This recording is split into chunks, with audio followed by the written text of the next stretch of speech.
Consumer protection act 1986 के बारे में हम बात करेंगे यहाँ पे। कंज्यूमर की सबसे पहले बात आती है, तो कंज्यूमर कौन होता है? कंज्यूमर एक इंडिविजुअल पर्सन होता है जो कि हाउस होल्ड के लिए अपनी गुड्स एंड सर्विसेज को परचेज करता है, ठीक है। उसके बाद हम बात करते हैं कि why protect the consumer. Consumer को प्रोटेक्ट करने की ज़रूरत क्यों पड़ी हमें, क्यों ऐसा जो है एक्ट लाने की ज़रूरत पड़ी कि कंज्यूमर से जिसको प्रोटेक्शन मिले। तो इसके कुछ रीज़न हैं।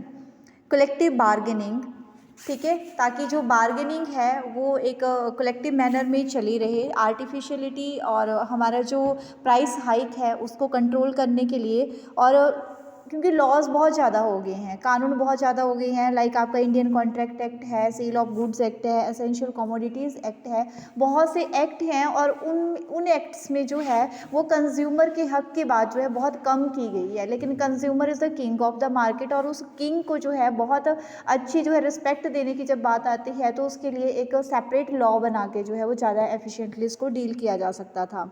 उसके बाद जो है लेजिस्लेशन में कुछ हर्डल्स आती थी, लाइक कोर्ट में जो है बहुत ज़्यादा टाइम लगता था, क्योंकि आप जो है अगर उसको नॉर्मल कोर्ट केस की तरह लेके जाते हैं तो कोर्ट में ऑलरेडी इतने केसेस होते हैं कि कंज्यूमर का केस कब आएगा, नेक्स्ट टू नेक्स्ट ईयर आएगा। इसीलिए जो है एक अलग से ही एक्ट जो है वो यहाँ पे जो है वो बनाने की ज़रूरत फील हुई। और कुछ इश्यूज होते हैं जिनमें जो है वो पर्टिकुलर जो है रेमेडी की ज़रूरत होती है, सुधार की ज़रूरत होती है कि पनिशमेंट बने स्पेशल गुड्स और सर्विसेज को जब हम परचेज करते हैं उस केसेस में अगर डिफ़ॉल्ट हो, तो उस वजह से जो है इस एक्ट की ज़रूरत पड़ी।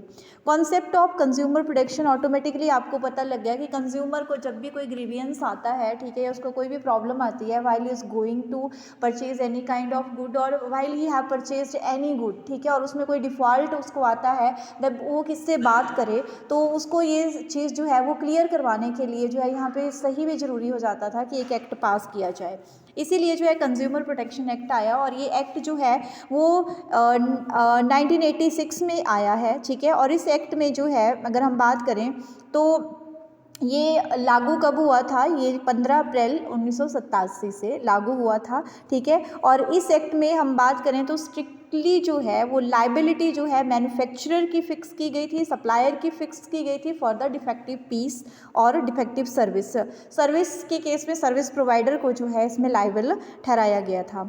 हिस्ट्री की बात करें तो ये एक्ट जो है वो लोकसभा में 9 दिसंबर 1986 को पास हो गया था, और 1 जुलाई 1987 को जो है ये इनटू फोर्स आ गया था। राज्यसभा में 10 दिसंबर 1986 को assented by the president of India on 24 दिसंबर 1986। सम टाइम जो है वो डेट पूछ ली जाती है कि कौन सी डेट को इम्प्लीमेंट हुआ था, तो वहाँ पे आपने जो है वो 24 दिसंबर 1986 जो है बताना है। और गजट ऑफ इंडिया में ये पब्लिश हुआ था 26 दिसंबर 1986 को।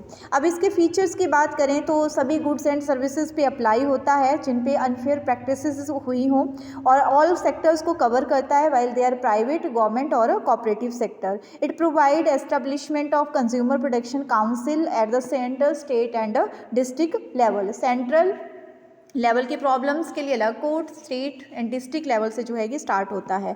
इसके ऑब्जेक्टिव क्या थे? वाइल ये एक्ट जो फॉर्मुलेट किया गया तो इसके ऑब्जेक्टिव आपको वैसे ही जो है वो क्लियर हो जाता है। कंज्यूमर प्रोटेक्शन एक्ट नाम से ही पता चल रहा है कंज्यूमर को प्रोटेक्ट करना, तो to protect the consumer from abuse, उसके साथ कुछ गलत ना हो, उसको कोई डिफॉल्टेड पीस या सेवा ना दी जाए। To provide a venue of grievance, और एक ऐसा प्लेटफॉर्म प्रोवाइड करवाना जहाँ पे उसके जो ग्रेवियांस है, उसकी जो दिक्कत है उसको सॉल्व किया जा सके। To ensure a better quality of living by improving the quality of consumer product and service. जब हम कोई वस्तु बनाते हैं तो हम उसमें क्वालिटी को ध्यान में रखें, क्योंकि जब हमारे ऊपर कानून बना होगा तो प्रोड्यूसर हमेशा जो है वो स्ट्रिक्ट रहता है इस बारे में कि क्वालिटी से कोई जो है वो कंप्रोमाइज़ नहीं होगा, बिकॉज अगर जो है हम कहीं गलत प्रूव हो गए तो हमारा बिजनेस बंद हो सकता है। तो इस चीज़ का जो है एक मैन्युफैक्चर में, एक सर्विस प्रोवाइडर में जो है वो बात बनी रही मन में। उसके बाद जो है importance of consumer protection act की बात करें तो ये जो है वो कंज्यूमर के पॉइंट ऑफ व्यू से अगर हम बात करें तो अनऑर्गेनाइज्ड जो कंज्यूमर हैं, जो लाइक डेवलप्ड कंट्रीज़ में हम जो कंज्यूमर अनऑर्गेनाइज्ड हैं, हमारी कोई यूनियन नहीं है, उपभोक्ता यूनियन नहीं है, लेबर यूनियन हो सकती है, हमारी कोई उपभोक्ता यूनियन नहीं है, तो ऐसे लोगों को एक प्लेटफॉर्म प्रोवाइड करवाता है जिसमें awareness is the only thing, जिससे हमें पता लग सकता है कि हमारे साथ अगर कुछ गलत सेवा हमें दी गई है, कोई गलत प्रोडक्ट हमें दिया गया है, डिफ़ॉल्टर प्रोडक्ट दिया गया है, तो हमें बस कहाँ जाना है इसकी नॉलेज होनी चाहिए। अदरवाइज उसके बाद जो है आगे का रास्ता बिल्कुल खुला है, सेपरेट लॉ जो है बना हुआ है। कंज्यूमर इग्नोरेंस की बात करें तो कंज्यूमर को इग्नोर ना किया जाए, इसलिए ये लॉ जो है वो ज़रूरी था, क्योंकि जब हम मैन्युफैक्चर के ऊपर सप्लायर के लिए कोई लॉ नहीं होगा, ठीक है, उसको कोई डर नहीं होगा, वो क्वालिटी को जो है इतना जो है वो महत्व नहीं देगा। लेकिन जब उसको पता है कि जब मैं क्वालिटी के साथ कंप्रोमाइज़ कर लूँगा, क्वालिटी में जो है ख़तरनाक या ख़राब दे रहा हूँ, तो मेरे ऊपर ऑब्वियसली एक चेक रहेगी। Wide spread exploitation of the consumer, consumer को जो है एक्सप्लॉयट ना किया जाए, जैसे कि 10 की चीज़ उसको 80 में बेची जा रही है, ये एक्सप्लॉयटेशन ही है। तो इसके लिए भी जो है एक पर्टिकुलर एक्ट का पास होना बहुत ज़रूरी था, क्योंकि आप जब भी कोई वस्तु बनाते हो तो उस वस्तु पे आपकी प्रोडक्शन कॉस्ट प्लस आप 25% तक जो है मार्जिन लेके चल सकते हो। ऐसे नहीं कि आप जो है 200 टाइम ज़्यादा मार्जिन कमा सकते हो। तो वो फेयरनेस लाने के लिए एक्ट की ज़रूरत थी। और साथ ही साथ businessman uses societies resources, businessman जो है वो सोसाइटी के रिसोर्सेज को भी जो है वो यूज़ कर रहे थे। तो यहाँ पे जो कंज्यूमर है वो बोल सकता है कि हमारे रिसोर्सेज को जो है अपने जो है पर्सनल प्रॉफिट के लिए यूज़ करना is not okay. Then social responsibility also, ये हर बिजनेसमैन की रिस्पॉन्सिबिलिटी होती है to take care of all the stakeholders of the business. और जो हमारा कंज्यूमर है वो आल्सो एक स्टेक होल्डर है, बिजनेस का एक हिस्सा है, तो उसके हित की रक्षा करना भी जो है वो ज़रूरी है। अगर वो ऐसे नहीं करते तो उसके लिए स्पेशल लॉ में भी प्रोविज़न करना बहुत ज़रूरी हो गया था गवर्नमेंट इंटरवेंशन के लिए, ठीक है। गवर्नमेंट का बार बार दखल अंदाजी ना हो बिजनेस में, इसीलिए जो है एक अलग से जो है वो एक्ट पास कर दिया गया, क्योंकि गवर्नमेंट अगर क्या क्या देखेगी, कौन सा सेक्टर देखेगी, गवर्नमेंट के ऊपर ओवरबर्डन आ जाता है, ठीक है। तो उस चीज़ को अवॉइड करने के लिए consumer is the purpose of a business, consumer जो है बिजनेस का अल्टीमेट जो है पर्पस है। मैंने पहले एक लाइन बोली that consumer is the king of the market और ऑफ द बिजनेस, ठीक है। तो उस राजा का ध्यान रखना, ठीक है, और उसकी नज़रअंदाजी आप ना करो, उसके लिए एक एक्ट जो है वो ज़रूरी बन जाता है। स्कोप की बात करें, scope of consumer protection act, इसका स्कोप क्या रहता है, एरिया क्या रहता है, तो सबसे पहले जो है ये हमारी परफॉर्मेंस और composition, contact, design, construction, finishing, packaging of product को जो है वो कवर अप करता है। हमारी पैकेजिंग कैसे होनी चाहिए, ठीक है, वो सारी चीज़ें इसमें बताई गई हैं। Requirement as to kind, class, creed, dimension, weight, weight वगैरह से रिलेटेड पैरामीटर्स भी प्रॉपर्ली सेट होना चाहिए। जितना वेट बाहर लिखा है आपकी गुड जो है वैसे ही होनी चाहिए। Requirement as method of sampling, जो कंज्यूमर प्रोटेक्शन एक्ट है उसके एरिया में आता है कि आपके द्वारा प्रोड्यूस किए गए किसी भी प्रोडक्ट को जो है एज सैम्पल चूज़ किया जा सकता है। और साथ ही साथ जो है कंज्यूमर प्रोडक्ट मार्केट विद और complain by the clear educate safety warning, ठीक है, सेफ्टी वार्निंग, जैसे कि बच्चों की पहुंच से ये खिलौना दूर रखें, ये टॉय इतने से इतने इस ग्रुप के बच्चे के लिए है, ये मेडिसिन जो है जैसे कि कुछ एक मेडिसिन होती हैं जिनको आप ओपनली मार्केट में नहीं खरीद सकते, ऐसी अगर इंस्ट्रक्शन की ज़रूरत है, ठीक है, जैसे अल्कोहल होता है उस पर सीधा सीधा लिखा होता है कि नॉट गुड फॉर हेल्थ, तो वो इंस्ट्रक्शन जो है वो ज़रूरी तौर पर देने के लिए। उसके बाद need of consumer protection act, वो ज़रूरत क्यों थी, सोशल रिस्पॉन्सिबिलिटी मैंने बता दिया, हमारा एक सोशल रिस्पॉन्सिबिलिटी है। जैसे कि अभी एक मेडिसिन है हरियाणा बेस्ड, वो कंपनी है, मुझे देखो नाम उसका नहीं याद आ रहा, उसने पता नहीं बच्चों की मेडिसिन है, वो लिक्विड मेडिसिन है, सस्पेंशन है, तो उसमें पता नहीं क्या उन्होंने क्वान्टिटी ज़्यादा मिला दी थी, उससे बहुत से बच्चों की डेथ हो गई, ठीक है। तो दैट इज़ नॉट गुड। हमारी सोशल रिस्पॉन्सिबिलिटी बनती है to provide the goods and services for the society for their upliftment, for their betterment, not for the injury of any kind. उसके बाद जो है इंक्रीजिंग अवेयरनेस को बढ़ाने के लिए भी जरूरी था, और कंज्यूमर की सेटिस्फेक्शन के लिए। जब मैं मार्केट से कोई वस्तु खरीदूंगी और मेरे को पता होगा कि अगर मेरे को कोई डिफॉल्टी चीज़ देगा तो there is a law provision है, मैं कोर्ट में जा सकती हूँ, मुझे जो है हर्जाना दिया जाएगा, तो मैं थोड़ा कॉन्फिडेंट हो जाती हूँ कि सामने वाले को भी डर है कि कानून बना है, वो मुझे ठग नहीं सकता। Survival and growth of the business के सर्वाइवल और ग्रोथ के लिए, जैसे कि मेडिसिन कंपनी वाले ने गलत मेडिसिन बना दी तो उसके ऊपर ताला लग गया, ठीक है, तो क्या है, if you want to be survive as a businessman in the market then be careful, और उसके लिए जो है एक लॉ का होना भी जरूरी था। प्रिंसिपल ऑफ ट्रस्टशिप, ठीक है, ट्रस्टशिप जो बनी रहे उसके लिए जो है एक इस एक्ट का होना जरूरी था। राइट ऑफ कंज्यूमर, कंज्यूमर के राइट की बात करें तो कंज्यूमर जब भी कोई वस्तु खरीदता है उसको कंज्यूमर प्रोटेक्शन एक्ट में ये राइट दिए गए हैं, अधिकार दिए गए हैं, दैट राइट टू सेफ्टी, वो वस्तु उसके लिए सेफ हो, राइट टू इन्फॉर्मेशन, जब वो मार्केट पे जाए तो अपने खरीदने वाले प्रोडक्ट या कोई भी सर्विस उसने लेनी है उसके बारे में वो 1000 क्वेश्चन पूछे, तब भी सप्लायर को या मार्केट में गुड्स या सर्विस प्रोवाइडर को उनके आंसर देने पड़ेंगे। राइट टू चॉइस, मार्केट में 10 तरह के सूट बेचने के लिए रखे हैं तो उसमें शॉपकीपर ये नहीं बोल सकता कि आप सिर्फ येलो वाले को देख सकते हो बाकियों को नहीं दे सकते, तो वहाँ पे कंज्यूमर को अपनी चॉइस के लिए भी राइट दिया गया है। राइट टू हियर, कंज्यूमर को सुनने का भी जो है वो बात यहाँ पे कही गई है, क्योंकि आप भी देखते हो ना कि कोई कस्टमर ऐसा होता है जो कपड़े खरीदने गया तो एक सूट देखेगा, दो देखेगा, तीसरी ड्रेस देखेगा, मतलब सेलर का तो मुंह उतर गया होता है लेकिन वो फिर भी नहीं बोलता क्योंकि उसको सुनना पड़ता है, ठीक है, वो राइट है कस्टमर का। उसके बाद right to consumer education, consumer को किसी प्रोडक्ट या सर्विस को यूज़ करने से रिलेटेड जितनी भी एजुकेशन रिक्वायर्ड है उसको जो है जानने का उसको अधिकार है। Right to basic needs, basic needs का भी उसको जो है राइट है, that right to healthy environment, ये भी जैसे आप वस्तु सेवा प्रोवाइड करवा रहे हो लेकिन एनवायरनमेंट को उससे खतरा हो रहा है तो वो चीज़ जो है वो यहाँ पे कंपनसेट नहीं की जा सकती है। सो उसके बाद आता है कंज्यूमर रिस्पॉन्सिबिलिटी की बात करें, देखो भाई हमारे कुछ अधिकार भी हैं तो दायित्व भी हैं। दायित्वों में अगर बात करें तो consumer must exercise his right, consumer की सबसे पहली जो है ड्यूटी यही बनती है कि जो जो उसके अधिकार हैं अगर वो अधिकार पूरे नहीं होते हैं तो उसको वो पूरे करवाने चाहिए, ठीक है। उसके बाद जो है कॉर्टियस कंज्यूमर की बात करें तो उसको अंधविश्वास नहीं करना चाहिए, उसको थोड़ा अपना दिमाग भी लगाना चाहिए। बेचने वाला तो बोलते हैं ना कि पत्थर को भी सोना बना के बेच सकता है, हीरा बता के बेच सकता है, खरीदने वाले को अपना दिमाग भी लगाना चाहिए, ये भी उसका दायित्व बनता है। और consumer must be quality conscious, quality conscious होना चाहिए, उसको पता होना चाहिए कितने तरह के ब्रांड आते हैं, कौन से ब्रांड में क्या चीज़ है, क्या फ़र्क है, थोड़ी सी उसको नॉलेज रख के चलना चाहिए वाइल वो किसी भी प्रोडक्ट या सर्विस को यूज़ करने के लिए सोचता है। इंसिस्ट ऑफ कैश मेमो, जब भी वो वस्तु को खरीदता है तो उसको कैश मेमो के लिए बात करनी चाहिए ताकि उसके पास कोई एविडेंस आ जाए, या तो ऑनलाइन पेमेंट में तो ऑटोमेटिकली आ जाता है, ऑफलाइन है तो उसको कैश मेमो की बात करनी चाहिए।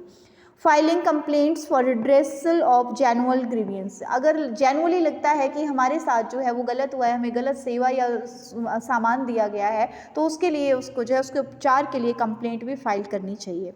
फाइलिंग अ कंप्लेंट, एक कंप्लेंट को कैसे फाइल किया जा सकता है तो उसमें हु इज़ द सबसे पहले जो है कंज्यूमर प्रोटेक्शन एक्ट में कुछ सम इम्पॉर्टेंट टर्म्स हैं while you are going to filing a complaint, उसमें है हु इज़ कंज्यूमर, ठीक है, आपने वस्तु खरीदी है, सेवा खरीदी है, ठीक है, तो उसके बाद जो है आपके साथ क्या जो है वो फॉल्स चीज़ हुई है, गलत चीज़ क्या हुई है, मैन्युफैक्चरर की तरफ से क्या प्रोडक्ट आपको डिफेक्टिव मिला है या अदर कोई थिंग, ठीक है। उसके बाद जो है ये जो आपके साथ हैपनिंग हुई है इसका टाइम पीरियड क्या है, the complaint must be filed with in 3 months of purchase, ठीक है, 3 मंथ, और अगर जो प्रोडक्ट है वो टेस्टिंग के लिए रिक्वायर्ड है, जैसे कि आपकी वाटर है, मिनरल वाटर टेस्टिंग के लिए लैब्स में जाता है, इस तरह का कोई प्रोडक्ट है तो उसके लिए 5 महीने का टाइम दिया गया है। Where the complaint can be filed, complaint कहाँ फाइल की जा सकती है, मैंने ऑलरेडी आपको बता दिया 3 तरह के फॉर्म होते हैं, सेंट्रल लेवल पे, स्टेट लेवल पे और डिस्ट्रिक्ट लेवल पे। अगर देखो जो मामला है वो आपके 20 लाख तक का है, ठीक है, तो आप जो है डिस्ट्रिक्ट फॉर्म में जाएंगे। स्टेट कमीशन में आप तब जाएंगे अगर आपका जो पर्टिकुलर जो आपके साथ आपने जो वस्तु या सेवा ली थी वो आपके 20 लाख से 1 करोड़ के बीच की है। और नेशनल कमीशन में आप तब जाएंगे जब आपका जो मैटर है वो 1 करोड़ से ज़्यादा का है, ठीक है। Who is not a consumer, एक कंज्यूमर कौन नहीं है, कंज्यूमर कौन नहीं होगा, the person who obtain goods for resale, consumer वही होगा जो अपने कंजम्पशन के लिए वस्तु को खरीद रहा है, अपने फैमिली मेम्बर के कंजम्पशन के लिए वस्तु को खरीद रहा है। अगर आप जो है उसको खरीद रहे हो आगे बेचने के लिए तब आप कंज्यूमर काउंट नहीं होगे। तो इस तरह से जो है बताया गया है कि कौन कंज्यूमर नहीं है। उसके बाद 3 टायर की हमने बात करी तो 3 जो है हमारे लिए रिड्रेसल कमेटीज़ बनी हुई हैं, डिस्ट्रिक्ट फॉर्म, स्टेट फॉर्म और नेशनल फॉर्म, ठीक है। तो डिस्ट्रिक्ट फॉर्म की मैंने ऑलरेडी आपको बात बता दी, ठीक है, कि यहाँ पे जो है वो आपके कितने अमाउंट तक के मैटर जा सकते हैं, ठीक है। और उसके बाद स्टेट फॉर्म का भी मैंने बता दिया आपको। और इसकी जो इन्होंने जो है फ़ीस भी बताई गई है, जैसे कि आपकी 3500 फ़ीस होती है स्टेट फॉर्म में। नेशनल फॉर्म में भी आपको जो है वो केस फाइल करने के लिए विदिन 30 डेज़ का टाइम होता है, ठीक है। उसके बाद कंज्यूमर प्रोटेक्शन एक्ट 2019, जैसे हमारे लॉ होते हैं ना, उनमें कोई ना कोई अमेंडमेंट होती रहती है, तो कंज्यूमर प्रोटेक्शन एक्ट 1986 में भी अमेंडमेंट हुई है 2019 में। और 2019 में जो है अगर बात करें, the consumer protection bill 2019 was passed by the Indian parliament on August 6, 2019 and later on assigned by the President of India. The new act will replace the old Consumer Protection Act 1986. तो अभी जो है new act से जो replace कर दिया गया है कंज्यूमर प्रोटेक्शन एक्ट 1986 को, ठीक है। इसके ऑब्जेक्टिव क्या रहे हैं, इसमें बोला है कि कंज्यूमर के ओवरऑल ग्रीवियंस हैंडलिंग जो है वो इन फॉर्म्स में होनी चाहिए। उसके बाद जो है बेटर मैकेनिज़्म और एक स्पीडी मैनर रखने के लिए, जैसे ऑनलाइन चीज़ें या हमारी ऑनलाइन पेमेंट होती है, वो सारे न्यू थिंग्स इसमें जो है वो कंसीडर की गई हैं। उसके बाद बोला है to help in disposal of large number of pending cases in consumer court across the nation, ठीक है। नीड क्यों पड़ी थी नए एक्ट को लाने की? सो consumer market have undergone huge transformation हो गई थी। और कुछ अभी जो है पहले जो प्रोडक्ट होते थे, जो सेवाएं, जिस तरह की सेवाएं होती थी, टर्म्स ऑफ सर्विस रहती थी या वस्तुओं के यूज़ की बात होती थी, अब काफ़ी मॉडिफिकेशन हो चुकी थी, तो उनको भी इस दायरे में कवर करना बहुत ज़रूरी था। उसके साथ ही ग्लोबल लेवल पे सप्लाई को बढ़ाने के लिए, ठीक है। और न्यू डिलीवरी सिस्टम आ गया है। पहले जो है हम शॉप से सामान खरीदते थे, अभी डिलीवरी सिस्टम नया आ गया है, तो उससे रिलेटेड कुछ टर्म्स को ऐड ऑन करने के लिए। और न्यू चैलेंजेस आ गए हैं कंज्यूमर के लिए भी, जैसे कि कोई मिसलीडिंग एडवर्टाइजमेंट दी गई। आप देखते हो ना, आप सोशल मीडिया पे जैसे आप लाइक फेसबुक चला रहे हैं, तो आपको जो है मीशो पे, शॉप्सी पे बाहर सामान का प्राइस साथ में 9 रुपये, 110 रुपये, 20 रुपये, लेकिन जब आप अंदर जाते हो उस ऐप में तो उसका प्राइस जो है वहाँ पे 120 की जगह जो है 310 लिखा होता है। तो इस तरह की मिसलीडिंग एडवर्टाइजमेंट की हम यहाँ पे बात करेंगे। उनसे बचने के लिए नए जो हैं वो कुछ अमेंडमेंट्स ज़रूरी थी। इस जो हमारा कंज्यूमर प्रोटेक्शन एक्ट 2019 आया है, इसमें मेन फीचर्स क्या रहते हैं? इसमें जो है वो जो कंज्यूमर है उसकी डेफिनेशन को थोड़ा सा जो है वो ब्रॉड कर दिया गया है। कंज्यूमर की डेफिनेशन में इन्होंने जो है online transaction, electronic system, tele shopping, direct selling, multi marketing, ठीक है, endorsement of goods and services etcetera को जो है वो इंक्लूड किया है। E filing of the companies को भी इसमें कंसीडर किया गया है। इसमें बोला है गया है that it provide flexibility to the consumer to file complaint with the jurisdiction on online system, ठीक है। ई फाइल भी आप कर सकते हो, जरूरी नहीं ऑफलाइन ही आपको केस फाइल करना है।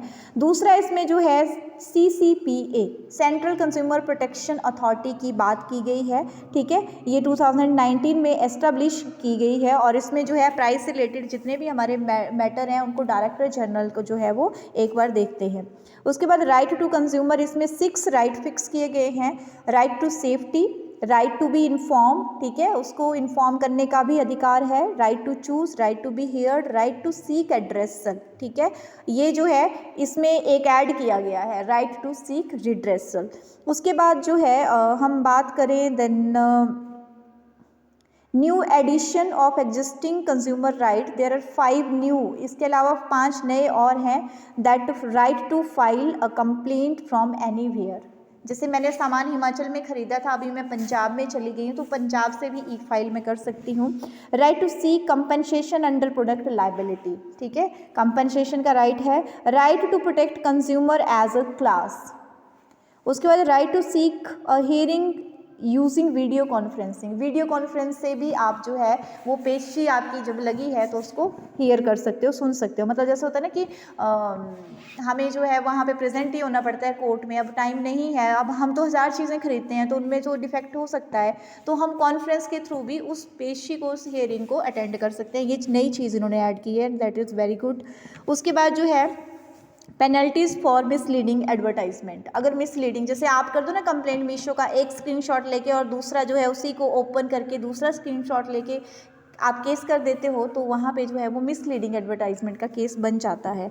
उसके बाद जो है कंज्यूमर जो डिस्प्यूट रिड्रेशल कमीशन है उसको भी यहाँ पे ऐड किया गया है, और ये कमीशन जो है किससे रिलेटेड कंप्लेंट्स को हैंडल करेगा, दैट इज़ ओवर चार्जिंग और deceptive charges, unfair restrictive trade practices, sale of hazard goods and services और sale of defective goods and services. दूसरा जो है मेडिएशन जो है, इसमें एक नई चीज़ जो है सेटलमेंट के लिए जो है वो प्रोवाइड करवाई गई है, दैट उसके बाद जो है कंज्यूमर प्रोटेक्शन एक्ट 1986 वर्सेस 2019 में जो है वो डिफरेंस दिया गया है। तो ये डिफरेंस आपको क्लियर भी हो गया होगा कि क्या डिफरेंस है, आप इसको यहाँ पे देख भी सकते हैं।